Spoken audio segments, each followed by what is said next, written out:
আপনার নির্দেশ গেলে ভালো আমার হবে। মনে হয় যেটা তুমি বলেছো যে আমাদের যে পথশ্রী প্রকল্পগুলো নেওয়া হচ্ছে, প্রায় 20,000 কিলোমিটার রাস্তা নতুন করে তৈরি হবে। বর্ষাকাল গেছে, বর্ষাকালে তো কনস্ট্রাকশনের কাজ হয় না, কাজ হয় এই সময়টা। আর একসাথে এসআইআর দিয়ে দিয়েছে, ফলে আপনারা অনেকে এসআইআর নিয়ে ব্যস্ত, কিন্তু ডেভেলপমেন্টের কাজটা চলছে না। ডেভেলপমেন্টের কাজগুলো কিন্তু করতে হবে, কারণ ডেভেলপমেন্টের কাজ না হলে মানুষ কিন্তু সুবিধেগুলো পাবে না। আমি সব জেলায় যারা উপস্থিত আছেন, সব ডিএমকে, এসপিকে, এডিএম, বিডিও, এসডিও থেকে শুরু করে, ডিএসপি থেকে শুরু করে, আইসি থেকে শুরু করে আমার যত রাজনৈতিক নেতৃবৃন্দ, এমপি, এমএলএ যারা আছেন, প্রত্যেককে আমার অনেক অনেক ধন্যবাদ জানাচ্ছি। কারণ তারা প্রত্যেকটা জেলার যে প্রোগ্রামগুলো আজকে শিলান্যাস করা হলো এবং উদ্বোধন করা হলো, সেই প্রোগ্রামগুলো থাকার জন্য। আজকে কুচবিহার জেলাও এখানে আমাদের উদয়ন, রবি, পার্থ, হিপি ওরা ছাড়াও হিতেন, আমাদের জলিল আছে, হিতে আমাদের এমপি আছেন। সুতরাং তারা ছাড়াও ওদিকে প্রকাশ বারিক, সৌমিত্র, ওদের সাথে তো আমার দেখাই হয়েছে, গঙ্গাবাবু ওদের সাথে দেখাই হয়েছে। এদিকে আমাদের জেলার সকলেও আছে, জেলার সভাধিপতি বা মিউনিসিপ্যালিটির চেয়ারম্যান বা তারাও আছে। আমার এমপি জগদীশচন্দ্র বসুনিয়া, পরেশচন্দ্র অধিকারী, সঙ্গীতা রায়, সুমিতা বর্মন, রাজু মিশ্রা, সন্দীপ কাররা, রাজেশ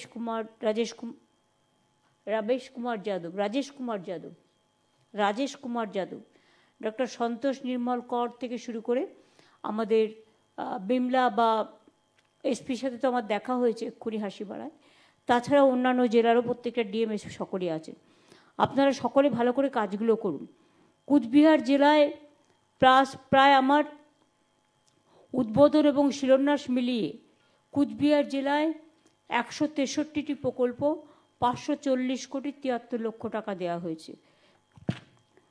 দার্জিলিং জেলায় 224টি প্রকল্প, 383 কোটি 51 লক্ষ টাকা দেওয়া হয়েছে। কালিম্পং জেলায় 61টি প্রকল্প, 334 কোটি 93 লক্ষ টাকা দেওয়া হয়েছে। মালদা জেলায় 61টি প্রকল্প, 293 কোটি টাকা দেওয়া হলো। উত্তর দিনাজপুরে 58টি প্রকল্প, 151 কোটি 36 লক্ষ টাকা দেওয়া হলো। দক্ষিণ দিনাজপুরে 56টি প্রকল্প, 60 কোটি টাকা। আলিপুরদুয়ারে 24টি প্রকল্প, 21 কোটি 89 লক্ষ টাকা।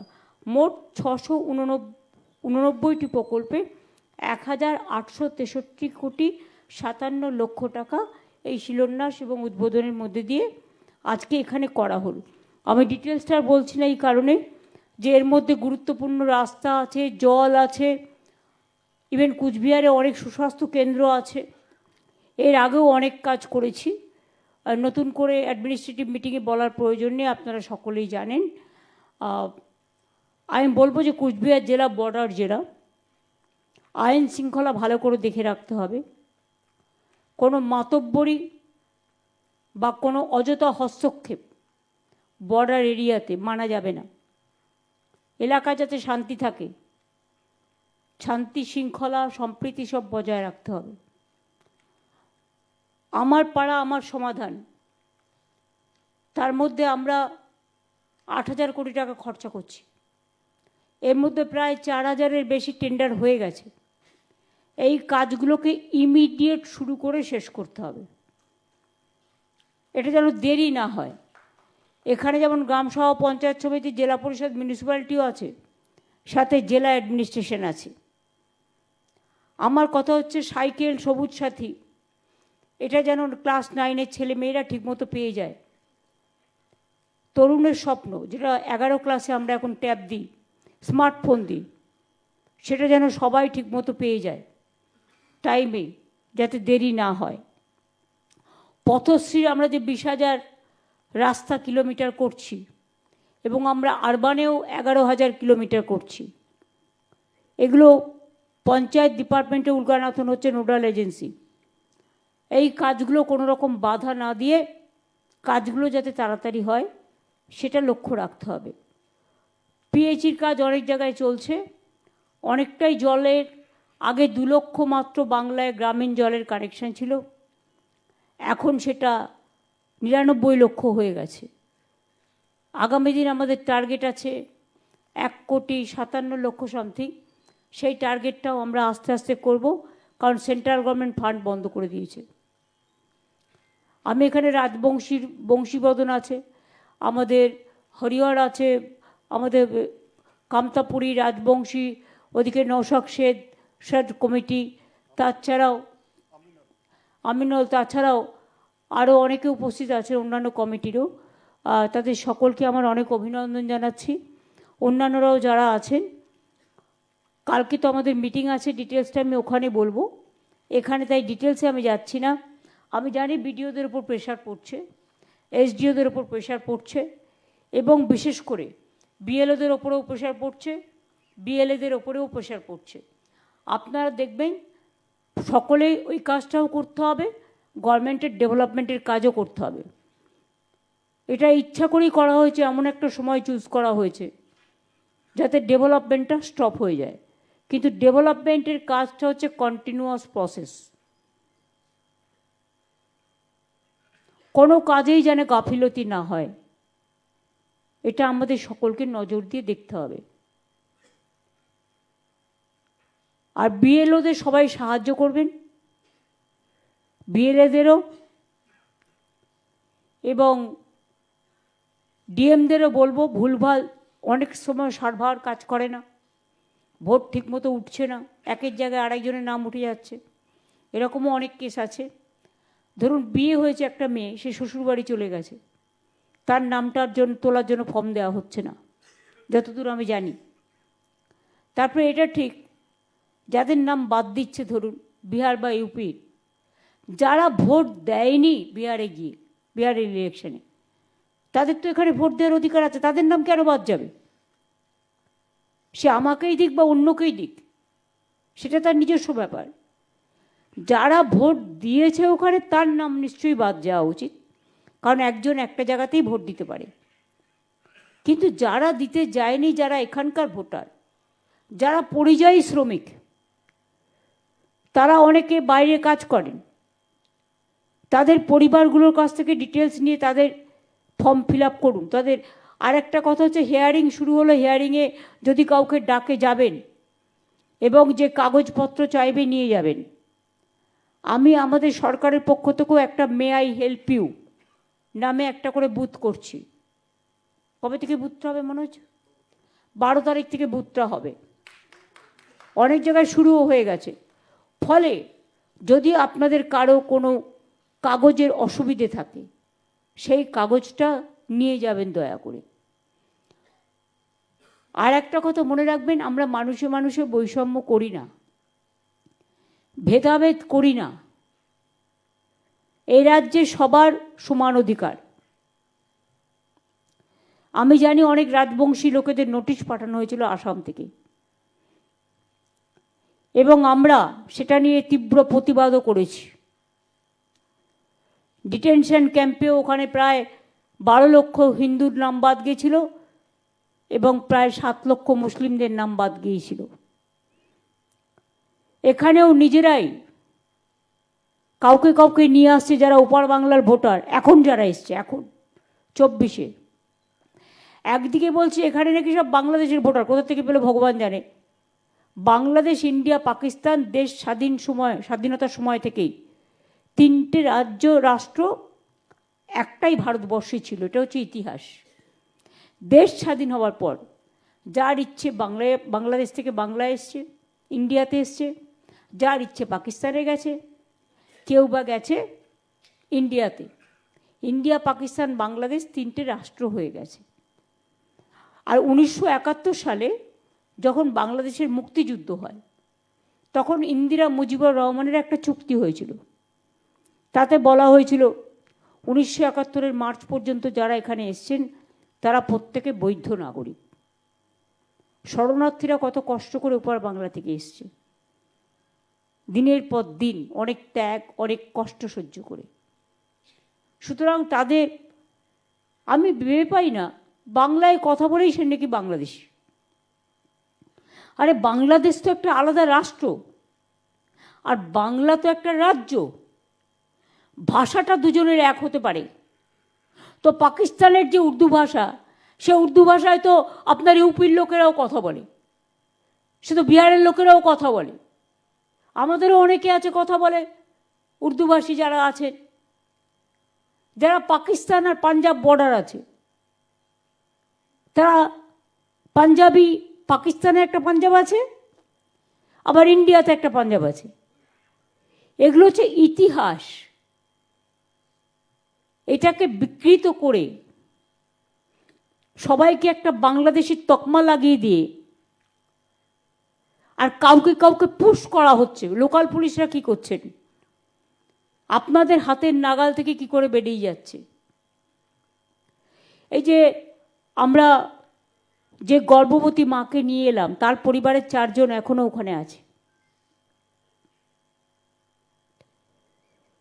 তারা ইন্ডিয়ার সিটিজেন, কাগজপত্র আছে, তা সত্ত্বেও বিএসএফ ফোর্সফুলি তাদের পুশ ব্যাক করে দিচ্ছে। আর যারা রাজ্যের পুলিশ অফিসার, তাদের আমরা বলবো, এত ভীতু হলে চলবে না। মারপিট করতে বলছি না, খুন খারাপি করতে বলছি না, অন্তত প্রোঅ্যাক্টিভ হন, নাকা চেকিংটা ঠিক মতো করুন। প্রচুর লেনদেন উধার উধার হচ্ছে বর্ডার দিয়ে, এবং যারা বেশি সমালোচনা করে তারাই এটা খেয়ে যায়, আর দোষ হয় অন্য লোকের। সব মাছই মাছ খায়, সব পাখি মৎস্য খায়, দোষ হয় মাছরাঙার। এটা মাথায় রাখবেন। আর আমাদের প্রত্যেকটা বর্ণের, ধর্মের, জাতির, সম্প্রদায়ের এক একটা কালচার আছে নিজেদের। তাদের কালচার, তাদের সংস্কৃতি তারা রক্ষা করবেন। তাদের শাসন করার অধিকার কারো নেই।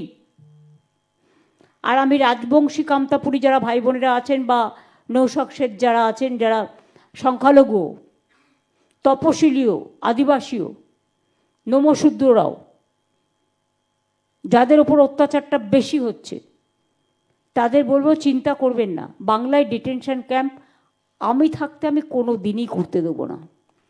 তার কারণ হচ্ছে, আমরা চাই মানুষ তার মর্যাদা নিয়ে, তার সম্মান নিয়ে বাঁচুক। আর আসাম গভর্নমেন্টের কোনো অধিকার নেই বাংলার লোককে চিঠি পাঠানো, কোনো ক্ষমতা নেই। আর পুলিশকেও আমার বলা থাকলো, অন্য রাজ্য থেকে এসে যেন আমার রাজ্যের লোককে গ্রেপ্তার করে নিয়ে যেতে না পারে, এটা আপনাদের দায়িত্ব দেখার। কোনো ক্রিমিনালকে কেউ অ্যারেস্ট করতে আসলে স্টেট গভর্নমেন্টের সাথে কথা বলুন। আমরা ক্রিমিনালদের নিশ্চয়ই অ্যালাউ করবো না, কিন্তু সাধারণ মানুষের ক্রিমিনাল এক নয়। কাউকে ক্রিমিনাল বানিয়ে দেওয়ার আগে দেখতে হবে সত্যিই সে ক্রিমিনাল কিনা। কাউকে চোর বদনাম দেওয়ার আগে সত্যিই দেখতে হবে খুঁটিয়ে সে আদৌ চোর কিনা। যে কেউ যে কারোর নামে কিছু বলে ফেললো। আর সোশ্যাল নেটওয়ার্কটা তো এখন মানুষকে স্ক্রোল করার নেটওয়ার্ক হয়েছে। এর মধ্যে ভালো জিনিস নেই তা আমি বলবো না, নিশ্চয়ই আছে, তাদের আমরা শ্রদ্ধা করি। কিন্তু ডাবল ইঞ্জিন সরকারের পার্টি টাকা দিয়ে, কোটি কোটি টাকা খরচা করে, রোজ দেখবেন শুধু নেগেটিভ, পজিটিভ কথা নেই। তার কারণ কাজ নেই, তো নেই কাজ, তো খইভাজ। দীর্ঘ 7 দিন ধরে মানুষ বিমানের টিকিট কেটে যাতায়াত করতে পারছে না। হঠাৎ করে সব বন্ধ, কোনো প্ল্যানিং না করে। এই যে এসআইআর আনপ্ল্যান্ড, সার্ভার কাজ করছে না, বিএলওদের রাত 10টার পরে থ্রেট করা হচ্ছে, বিডিওদের ঘুমোতে দেওয়া হচ্ছে না, এসডিওদের ঘুমোতে দেওয়া হচ্ছে না, প্রেশারের ওপর প্রেশার। বাংলায় প্রায় 41 জন মারা গেছে, 3 জন বিএলও মারা গেছে, 15 জন হসপিটালে আছে, 3 জন সুইসাইড করতে গেছিল। এটা মাথায় রাখবেন। মধ্যপ্রদেশেও মারা গেছে, প্রায় 8 জন বিএলও মারা গেছে, রাজস্থানেও মারা গেছে, কেরালাতেও মারা গেছে, তামিলনাড়ুতেও মারা গেছে। বাংলায় তাও তো আমরা ক্যাম্প করে অনেকটা মানুষকে হেল্প করছি যতটা পারছি। সেক্ষেত্রেও এরাও যে হিউম্যান বিং, মানুষ, তাদের শরীরও রক্ত মাংসে গড়া, প্রেশার দিয়ে। আমি শুনেছি কাউকে কাউকে আগে বলা হয়েছিল জেলে পাঠাবে, নয় চাকরি খেয়ে নেবে। কত সব চাকরি খাওয়ার মালিক ইলেকশনে আসে চলে যায়, সরকার কিন্তু থেকে যায়। এটা মাথায় রাখবেন। ইলেকশন নোটিফিকেশন হওয়ার পরে ইলেকশন কমিশনের দায়িত্বে থাকে যতদিন ইলেকশনটা কমপ্লিট না হচ্ছে। বাদবাকি তাদের তো কোনো দায়িত্ব নেই। ভোটার লিস্ট হচ্ছে মানে কি সব কিছু বন্ধ? আর 2 মাসের মধ্যে করতে হবে কেন তাড়াহুড়ো করে? আগেরবারে তো 2 বছর লেগেছিল। 2001-এ ইলেকশন হয়েছিল, 2002-এর পরে শুরু হয়েছিল, 4-এ গিয়ে শেষ হয়েছিল, 4-এ তারপরে ইলেকশন হয়েছিল। হঠাৎ কিসের এত পেটের ক্ষুধা যে 2 মাসের মধ্যে সব করতে হবে? কারণ সবার নাগরিকদের ভোট কেটে দিতে হবে, আর ভোট কেটে ডাবল ইঞ্জিন সরকারকে জেতাতে হবে। এটাই কি লক্ষ্য?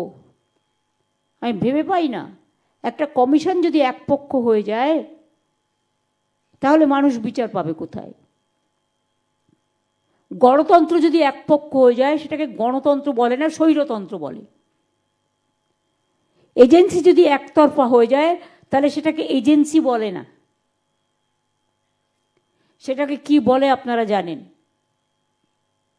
গদি মিডিয়া যদি একপক্ষ হয়ে যায় তাহলে নিরপেক্ষ কোথায় গেল? গণতন্ত্রের 3টে স্তম্ভ, একটা মানুষ, সংবাদ মাধ্যম, জুডিশিয়ারি, আর সবটাই মেনে চলি আমরা সংবিধান অনুযায়ী। টোটালটাই সংবিধানকে উলঙ্ঘিত করা হচ্ছে। আমরা চাই সংবিধানের সম্মান যেন রক্ষা করা হয়, এটা আমরা নিশ্চয়ই চাই। কাজে আপনাদের কাছে এই কটি কথা আমার বলার ছিল। বাংলার আবাস যোজনায় যে বাড়িগুলো দেওয়া হচ্ছে, আগে আমরা প্রায় 1 কোটির মতো বাড়ি করেছি, 83 লক্ষ গ্রামীণ আবাস এবং বাংলার বাড়ি নিয়ে। এছাড়াও চা বাগানে প্রায় 25,000 আলাদা, আরবান এরিয়াতে আলাদা, সংখ্যালঘুদের ডিপার্টমেন্টও আলাদা করে, তপশিলিরাও ওদের ডিপার্টমেন্ট, যে ওবিসি ডিপার্টমেন্ট আছে, SC ST OBC, তারা আলাদা করে। নানা রকম বোর্ড আছে, অথরিটি আছে, তারাও করে। সব যদি মিলিয়ে দেখেন 1 কোটির মতো আমরা বাড়ি করতে পেরেছি আমাদের সময়। এবং 12 লক্ষ বাড়ির টাকা তো আমরা দিয়ে দিয়েছি ফুলটাই। 90% কাজ হয়ে গেছে, 10%-এর টাকাটাও দিয়ে দাও।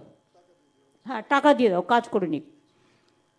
আর যে 16 লক্ষ বাড়ির টাকা আমরা দেবো, 16 লক্ষ প্লাস আরও 50,000 যাদের রিকোয়েস্ট এসছে, এবং তাদেরটাও আমরা কিন্তু জানুয়ারির 1st উইকে টাকাটা দিয়ে দেবো।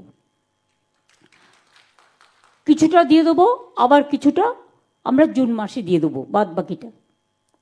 এছাড়াও দুর্যোগ হলো, আপনারা দেখেছেন নাগরা কাটা থেকে শুরু করে, ধূপগুড়ি থেকে শুরু করে, আপনাদের এখানে দিনাটা মাথা ভাঙায় 2 জন মারা গেছে, মাথা ভাঙা। তো এইসবের জন্য আলিপুরদুয়ারে মাল থেকে শুরু করে জলপাইগুড়ির অনেকগুলো জায়গা এফেক্টেড হয়েছে। সেখানেও প্রায় 14,000 বাড়ি আমরা করে দিচ্ছি আলাদা করে। প্লাস আগের বার আপনাদের মনে আছে আমি নর্থ বেঙ্গলে ছুটে এসেছিলাম, হঠাৎ করে একটা ঝড় এসেছিল, অনেক বাড়ি নষ্ট হয়ে গেছিল, তাদেরও দেয়া হয়েছে। আপনারা জানেন এই কুচবিহার জেলায় আগে কি ছিল, এখন কি হয়েছে, নতুন করে বলার কিছু নেই। ইভেন 200 রাজবংশী স্কুলও হয়েছে নতুন করে। আলিপুরদুয়ারে 107 ভাষার স্কুলের জন্যও রেডি করা হচ্ছে। নেপালি ভাষা, রাজবংশী ভাষা, কামতাপুরি ভাষা, হিন্দি ভাষা, উর্দু ভাষা, সাঁওতালি ভাষা, কুড়ুক ভাষা, সব এগুলোকে আমরা স্বীকৃতি দিয়েছি। পঞ্চানন বর্মার সম্মানে ইউনিভার্সিটি তৈরি করেছি, মেডিকেল, কত কি করা হয়েছে নতুন করে। একটা বলে তো, কাল যেহেতু আমার পাবলিক মিটিং আছে বলে আজকে আমি ডিটেলস বলছি না এখানে। আমার অ্যাডমিনিস্ট্রেশনের কাজগুলো আমি অনুরোধ করব যে আপনারা প্লিজ দয়া করে কাজগুলো করুন, কারণ আপনারাই তো গভর্নমেন্টের ফার্স্ট ফেজ। গভর্নমেন্ট প্রথমে মানুষ বিপদে পড়লে বিডিওর কাছে যায়, মানুষ বিপদে করলে আইসির কাছে ফার্স্ট যায়, ডিএমএসপির কাছে সবাই আসতে পারে না, যাকে কাছে পায় তার কাছে যায়। আর যে ক্যাম্পটা আমরা করছি 12 তারিখ থেকে অনেক জায়গায় শুরু হয়েও গেছে প্রয়োজনীয় সাহায্য করবার জন্য, ধরুন আপনার একটা কাগজ নেই, কাগজটা আপনি চাইবেন, চেষ্টা করবে দেবার, আপনার যা কাগজ আছে তাই নিয়ে আসলেই হবে। এটা may I help you booth, আমার পাড়া আমার সমাধানের মধ্যে ছোট ছোট আকারে করা হবে। এটা যাতে আপনাদের সাহায্য করা যায় নাগরিকদের, নাগরিক অধিকার ও কর্তব্য পালন করার জন্য। প্রতিটা বুথে এটা প্রত্যেকটা গ্রাম সভা অনুযায়ী হবে। বিএসকে এই কাজটা করবে, বাদবাকি বিডিওরা সাপোর্ট দেবে, ডিএমরা সাপোর্ট দেবে, এসডিওরা সাপোর্ট দেবে, আইসিরা সাপোর্ট দেবে। সমস্তটাই দেখে রাখতে হবে যাতে আগামী দিন কোনো অসুবিধা না হয়। এখন শীতকাল, নানা রকম মেলা আছে, মেলাগুলো যাতে সুষ্ঠুভাবে হয়ে যায় সেদিকেও আপনারা নজর রাখবেন। সামনে বড়দিন আছে, গঙ্গাসাগর আছে, সব কিছু যাতে ভালোভাবে হয়ে যায় সেগুলোর দিকে আপনাদের লক্ষ্য রাখতে হবে। গরমকালের আগে থেকে প্ল্যান করতে হবে, যেখানে জলের অভাব আছে কি করে জলটা পুষিয়ে দেওয়া যায়। রাস্তাঘাটগুলো তাড়াতাড়ি টেন্ডার করতে হবে যাতে কাজগুলো শুরু হয়ে যায়। এছাড়াও আরও অনেক নতুন নতুন সেতু, ICDS centre, mid day meal, সুস্বাস্থ্য কেন্দ্র, এর জন্য অনেক টাকা দেওয়া হয়েছে। তুফানগঞ্জে আমি দেখছিলাম একটা 50 বেডের হসপিটালের টাকাও দেওয়া হয়েছে। এরকম অনেকগুলো আছে, আমি ডিটেলসটা বললাম না, ডিটেলসটা বলতে গেলে আমাকে অনেক বলতে হবে। সুতরাং এগুলো সবাই মিলে ভালো করে করুন, আমার এটুকুই আপনাদের কাছে বলার। কুচবিহার টাউনটাকেও তো হেরিটেজ টাউন করার ব্যবস্থা হয়েছে, কাজগুলো ত্বরান্বিত করতে হবে। এবং আপনারা জানেন এখানকার মদনমোহন মন্দির বলুন, শিবযজ্ঞ মন্দির বলুন, ওদিকে জল্পেশ শিব মন্দির বলুন, ওদিকে দেবী চৌধুরানী মন্দির বলুন, প্লাস আমরা 10,000-এর মতো বেরিয়াল গ্রাউন্ড আমরা প্রাচীর করে দিয়েছি। যারা উন্নয়ন করতে চায়, আমি নিজে নাখোদা মসজিদের গেট করে দিয়েছি, 16 মসজিদ আমার এলাকায় অবস্থিত, আমি করে দিয়েছি। ইমামরা মুয়াজ্জমরা টাকা পায়। ওয়াকফ নিয়ে অনেকে উল্টোপাল্টা কথা বলে বেড়াচ্ছে, এটা আমাদের আইন নয়, সেন্ট্রাল আইন। আগেই এটা আপলোডেড ছিল, এখন সুপ্রিম কোর্টের নির্দেশে আমরা কোর্টে কেস করেছিলাম, তখন ওরা কিছুটা সংশোধন করেছে। তাতে বলেছে এটা মতোয়ালিরা তুলবে। তা মতোয়ালিরা রেকর্ড তুলবে, মতোয়ালি তো আপনাদেরই লোক, আর স্টেট গভর্নমেন্টকে তারপরে সে রেকর্ডটা দেবে। সুতরাং আমার এখানে কখনো আমরা কারো সম্পত্তি কেড়ে নেব, কারো মন্দির মসজিদ গুরুদ্বারা গির্জা কেড়ে নেব, জায়ের থান মাজির থান কেড়ে নেব, পঞ্চানন বর্মার জায়গা কেড়ে নেব, এসব ভাববার কোনো কারণ নেই। কারণ আমরা রাজনীতি পরে করি, আগে মানবিকতা করি। এটাই আমাদের শিখিয়েছেন সকলে। মনুষ্যত্বই মানুষের আসল পরিচয়, মান এবং হুঁশ। এটাই ছোটবেলা থেকে শিখে এসেছি, এটাকে পরিবর্তন করতে পারবো না। কাজে সবার কাছে আমার এটুকুই রিকোয়েস্ট থাকবে যে আপনারা আপনাদের কাজটা সুষ্ঠুভাবে সুন্দরভাবে, আমি জানি আপনারা সব ইলেকশনের কাজে ব্যস্ত আছেন, এসআইআরের কাজে, তার মধ্যে অন্তত কিছুটা সময় বের করে, এবং দরকার হলে ডিএমকে আমি বলবো অ্যাডিশনাল সাপোর্ট। অনেক লাইন ডিপার্টমেন্ট আছে যাদের ফ্রি আছে, তাদের এই ডেভেলপমেন্টের কাজগুলোতে একটু বেশি করে লাগাতে। নতুন ডিএম এসছে, নতুন করে ইন্টারেস্ট নিয়ে কাজ করবে। নতুন এসপিও এসছে, আমি তাকেও বলে যাব ছিটমহল থেকে শুরু করে যত বর্ডার এরিয়া আছে নিজেও ভিজিট করে নেবে আর দেখেও নেবে ভালো করে। আর আইসিদেরও আমি বলবো প্রত্যেকটা এলাকায়, আগে আমরা দেখতাম ছোটোবেলায় পুলিশের ভ্যান 3-4 বার করে টহল দিত এলাকায়, এখন টহল দেওয়া বন্ধ হয়ে গেছে। টহলটা দিন। রাতে যখন একটা মানুষ, আমি নিশ্চয়ই বলবো না 24 ঘন্টা জেগে থাকুন, সেটা কখনো কখনো ক্রাইসিসে হয়ে যায়, কোনো একটা দুর্ঘটনা ঘটে গেল। কিন্তু সবাইকে হ্যাপি নিউ ইয়ার এবং মেরি ক্রিসমাস বলে সকলকেই ভালোবাসা জানাচ্ছি। ভালো থাকবে।